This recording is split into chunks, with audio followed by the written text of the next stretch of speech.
అందరికీ నమస్తే. Welcome to Karthik పరిచయాలు. చివరికి పసిపిల్లలు తాగి పాలు కూడా విషమైపోయినాయి.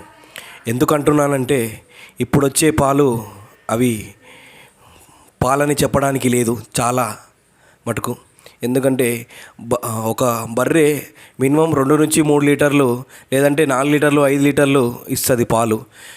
కానీ దాని క్వాంటిటీకి మించి ఎక్కువ పాలు ఇచ్చేలా బర్రెలకు ఇంజెక్షన్స్ చేస్తున్నారు. దానివల్ల దాని స్తోమతకు మించి ఎక్కువ పాలు ఇస్తుంది. దానివల్ల ఆ పాలిచ్చే బర్రె అనారోగ్య పాలవుతుంది.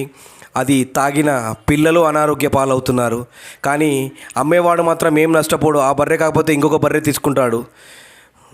వానికి లాభమే. లీటర్ 90 రూపాయలకు అమ్ముతున్నాడు. కాబట్టి చాలామంది కాదు, కొంతమంది అలా చేస్తున్నారు. కాబట్టి చూసి పాలు తీసుకోండి. ఎందుకంటే మీ ఆరోగ్యం మీ చేతిలో ఉంటుంది, మీ పిల్లల ఆరోగ్యం. కాబట్టి చూసుకొని